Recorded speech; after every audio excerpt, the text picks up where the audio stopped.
Uma semana se passou, e aí, numérios, como que vocês estão? Eu tenho o Casimiro trazendo mais esse vídeo para vocês, depois de ter passado praticamente uma semana sem postar.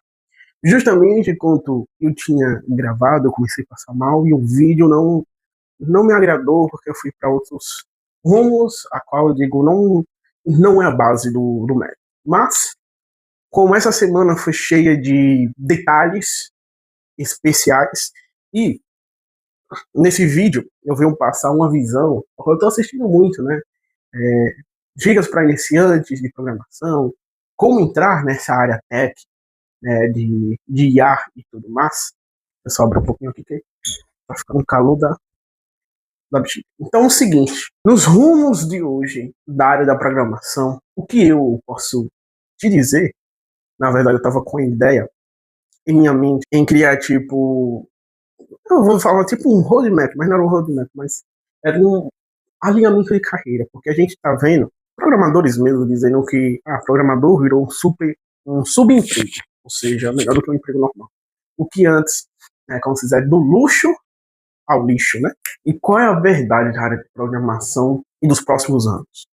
Muitos falam da IA, só que você já ouviu falar, eu falar praticamente tanto da IA como a questão física, que é a questão também de componentes energéticos, etc., do esquecimento por trás de ter robôs e inteligência artificial fazendo tudo conforme que não precise mais de pessoas para trabalhar. E vem também alguns equívocos por trás de tudo isso e a gente não sabe daqui a 5 anos o que isso tudo vai mudar. A gente não tem ainda uma base concreta. Então, só para colocar em vossas cabeças reais, pensa o seguinte: a gente não tem uma visão concreta do impacto e da viabilização tanto de inteligência artificial como robô, área robótica.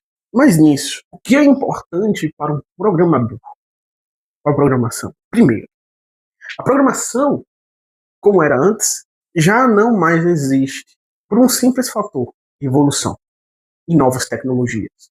Eu estou falando da IA em questão. Eu estou falando das tecnologias que nós temos hoje, como Golang, como o pessoal utiliza muito Angular, o JavaScript, que o pessoal estava deixando de lado depois que teve uma evolução, as novas linguagens, a utilização da machine learning, do aprendizado de máquina, de dados para a IA atual. Robôs que a gente sabe que 10 anos atrás já tinha, hoje a gente vê a possibilidade de ser viabilizado. Não é de hoje que há inteligência artificial e programação. Antes da computação, já tinha um conceito de inteligência artificial, de neurônios artificiais, etc. Hoje, o que há são modelos, novas perspectivas e pesquisas que viabilizam esses modelos de IA.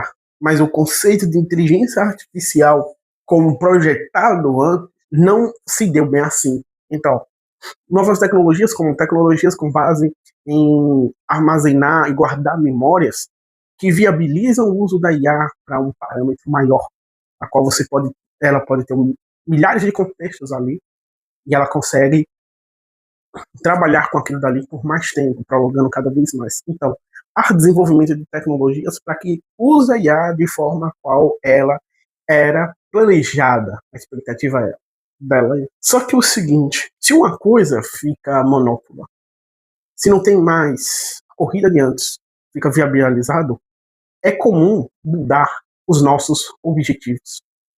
A gente é adaptativo, diminuição, a gente entra em muitos conceitos que a gente poderia chamar de teoria da conspiração ou engenharia social. Por que eu falo sobre engenharia social? Quando a gente estuda hack, que é o hack simples, de como você assim, trabalhar com cibersegurança, ser um hack, na verdade. White hat, black hat, ou agora esqueci o nome assim.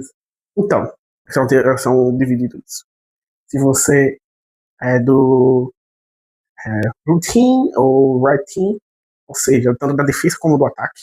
O que a gente, na verdade, o que eu posso falar sobre isso é o seguinte: engenharia social, ela existe para saber comportamento, não só das redes sociais, mas o comportamento humano, como esse destaque, assim proporcionando com que você tenha probabilidades de acertar senhas, logins, tudo isso, entendeu? A chance de vulnerabilidade. E nesse espaço de tempo, agora estudando isso, veio assim, programação vai muito mais do que linguagem. Vem lógica, vem entender processo, você vai criar para quê, quais dados você vai precisar, o que vai ser necessário processar, e o que é mais importante para quem quer iniciar, para quem gosta, qual carreira você vai seguir. Programador normal, desenvolvedor normal, no mercado já tem. Esses desenvolvedores e programadores que já estão no tempo, já, eles conseguem se tornar e ter bases de engenheiro de software, entendeu? Ele já consegue se transformar nisso. Não existe mais o programador como era há 10 a 20 anos atrás. Tudo mudou. Alguns que já estão há mais tempo nisso, eles conseguem enxergar por essa volatilidade. Só que, quando a gente coloca a IA como uma questão principal, e eu estou falando da questão principal sobre temer que pegam nossos empregos e etc. Então, essa mudança já foi estabelecida, queira ou não.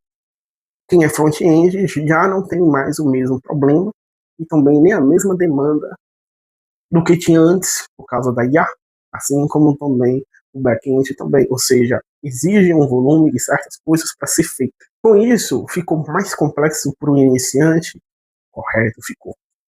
Então ficou uma coisa, o que antes você estudava pouco e conseguia uma oportunidade, hoje você estuda alguns anos, quer dizer, 1 ano, 2 anos, e o que conta mais, na verdade, são projetos práticos, ou seja, prática, do que apenas estudo. E é isso o que mostra que você está ou não entrando no mercado. E aí vem o seguinte, o mercado esteve assim e agora ele está assim. Todo aumento exponencial, vamos dizer o seguinte, vai ter um declínio também. E pode até ser o dobro disso. Porque você vai precisar de algumas pessoas para manter aquilo que já está rodando. Mas não precisa de todos aqueles que construíram isso. Se a gente vê por uma questão lógica, é que tem muitas vagas para diferentes cargos e diferentes opções da tecnologia. Você não trabalha só com back-end, hoje você trabalha com dados, você trabalha com blockchain, você trabalha agora com inteligência artificial, entendeu? Você trabalha voltado a uma tecnologia. Você tem DevOps, você tem nuvem, você tem mesma coisa quase. Entendeu? Você tem a parte de infraestrutura que antes era uma coisa muito mais básica de redes e de infraestrutura, hoje é totalmente diferente. Se criou outras profissões também nessa. Então a gente vê o seguinte, em vez de concentrar muita vaga em uma coisa, ele se distribuiu em partes essenciais. Porque hoje você tem muito mais camadas, muito mais coisas do que antes. Antes você construía um produto bruto. Hoje você tem ferramentas de integrações, você ainda constrói o código, mas você entrega e já deixa aquele trabalho pronto. Com muito mais rapidez, fluidez e até funcionando melhor, sem muita briga em briga. E agora vem a segunda parte, que é o interessante disso, é que qual área você escolheu dentro da tecnologia? Não vamos focar onde você quer trabalhar, ou o que você quer trabalhar, porque aí tem segmentos. Mas o que mais você se adequa? Eu penso na seguinte questão, e eu acho que hoje, se você não tiver essa percepção e guinar um pouco para esse tipo de, vamos dizer, de centralidade, quando eu falo centralidade é o seguinte, se eu quero uma profissão que eu vou programar, etc., eu tenho que pegar uma base suficiente para que eu consiga migrar. E aí a gente faz sobre transição de carreira. E transição de carreira na própria área de programação tem que ser uma coisa muito estratégica. Ou você já é um programador full stack, mas que tem sua especialidade mais no back-end do que no front, mas você está fazendo algumas aplicações para a área mais de dados, o DataOps, vamos dizer o seguinte, a arquitetura de dados, porque o cargo melhor e a chance de você ganhar mais. Então você tem que estudar, você pega a sua base, entendeu? Que não difere muito da base da tecnologia, e você vai estudar o que compõe aquela área de arquitetura de dados. Mas você já tem um background da programação, então você já tem 50% daquilo, os outros 50% é parte da profissão. É a mesma coisa que você vai, eu quero seguir na área de dados. Vamos lá. Então, tudo que tem de dados ali, eu tenho uma base. Correto? Eu tenho uma base do que é dados, do que é extração, do que é isso, do que é aquilo. que é a base de engenharia, etc., da base de negócios também. Então, dentro das profissões de dados, que são muitas, e até estou devendo de falar sobre isso e falar sobre outras profissões também, o quesito é, você tem uma base fundamental para adentrar em qualquer dessa área, e você vai se especificando coisas que aquele cargo necessita. Então aqui a gente está criando uma base geral, a qual a gente consegue migrar para uma oportunidade de um cargo, a qual talvez é muito mais atrativo, ou que você, por acaso, explorou e gostou, fez um projeto e de, pô, é aqui que eu me encaixo, eu gostei demais de fazer sobre isso. Porque nem sempre, às vezes a gente não gosta de uma área que envolve muito matemática, mas há uma profissão que envolve uma matemática razoavelmente, até meio que você acharia difícil se fosse ver assim abusamente, mas se você gostou daquela profissão e você pretende estudar isso, e essa profissão também que gera uma boa renda. E é nesse intuito que o programador, ele não só é um programador de fato, ele é uma pessoa que também tem que estar se atualizando, sabendo sobre novas tecnologias, sobre novas tendências, e a todo momento ele tem que projetar sua carreira no mercado com o peso dessas tecnologias novas no futuro, ou seja, uma análise a qual a todo tempo você não pode ficar apenas, vamos dizer, em um círculo, em uma bolha, em uma questão, em uma tecnologia, só isso. Terceira, tecnologia, programação, o que a gente fala de tecnologia, programação, área tech, inteligência artificial e machine learning, não é fácil, você tem que estudar muito, por mais que você possa ter uma facilidade, uma predisposição, você vai se parar em certas questões. Entender programação vai se com tempo e empenho também, entendeu? Vai com tempo e empenho, porque você está emergindo em um universo totalmente novo, entendendo também por trás porque tanta necessidade de usar a IA para progredir isso, mas você tem que entender também sobre o mercado, sobre pessoas. E esse é o quarto ponto, que eu digo já uma progressão rápida. O quarto ponto é o seguinte, isso vem total opinião e praticamente estou pensando nisso nesse momento. Acho que dá para prestar atenção que tudo que eu falo foi pensado no agora. Espero que você deixou o seu like, o seu comentário, entendeu? Se inscreveu também. Então, o quarto ponto que eu noto é o seguinte. Qual a direção daqui para frente? O mercado tá esquisito, tá estranho, ninguém sabe para onde vai. Qual é a nova tendência?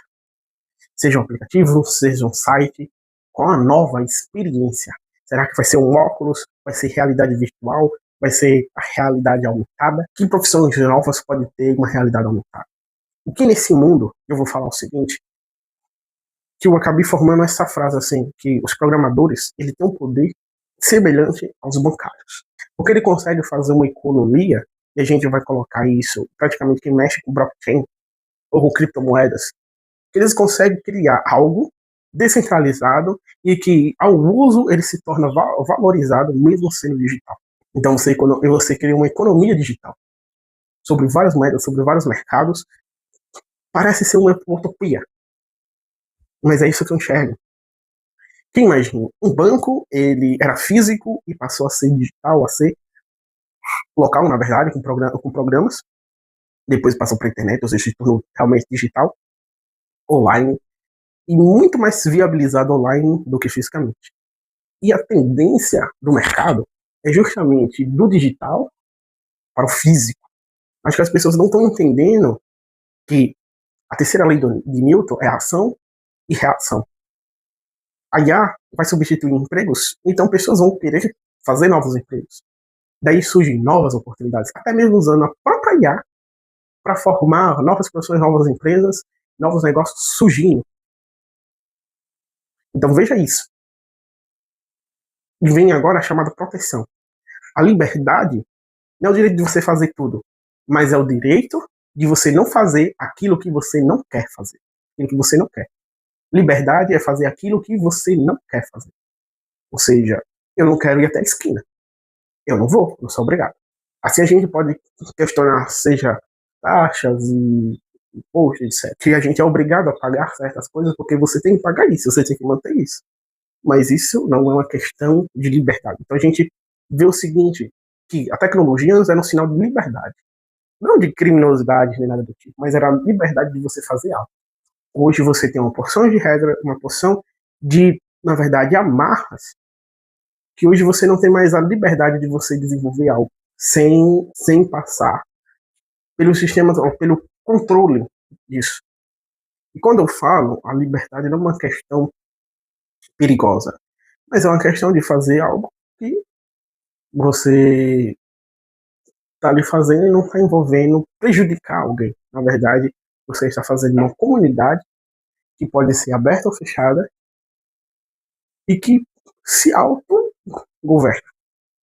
Porque a gente também fala em proteção de dados, etc. E isso daí é uma questão de falar sobre só a área de dados, que envolve cibersegurança, blockchain, etc., que é importante entender. E o quinto passo, na verdade, a quinta parte, desenvolva projeto. Pense muito bem antes de entrar na programação, porque vamos lá, mudança, ela relativamente ou é boa ou é ruim. Quando a gente entra no meio termo, ou seja, não tem verdade nisso. Se ela não é boa ou ruim, está em cima do muro, então ela é ruim. Por quê? Porque é questão de insegurança, mas tudo na vida muda. Então, há uma questão de mudança, há uma questão de consolidação, há uma questão da gente sabe também que hoje se torna inviável não usar IA, se torna uma questão muito de desenvolvedores começar a criar uma verdadeira disponibilidade de desenvolver com liberdade mais prática, de criar uma certa economia digital. Quando eu falo economia digital, é porque a gente vai ter que criar um mecanismo a qual a gente aclope o físico. E eu falo isso com a visão da gente ver a questão sobre o tokens, tokenização, etc. Talvez eu crie até um artigo sobre essa minha visão, que, é claro, eu preciso de alguma pesquisa, porque eu acho que outras pessoas já tiveram a mesma ideia do que isso. Mas apenas uma visão minha do que pode se tornar ou não, ou vir trazer essa tecnologia e tornar mais viável. Se é possível em algumas coisas sobre a nossa legislação, ou coisa, etc.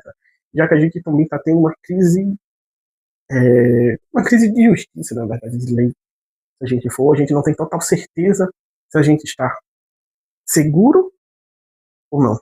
Entendeu? Se a gente pode ser rotulado como perigoso, como inimigo, ou como amigo, ou como apenas um neutro. Ou neutralizado. Também nessa questão. Só para dizer, o vídeo de hoje, na verdade, foi o seguinte: complementar, e próximo vídeo eu vou dizer se valeu a pena ou não eu entrar na inteligência artificial. Disso eu vou gravar praticamente em sequência. Depois, mais sobre isso a gente vê.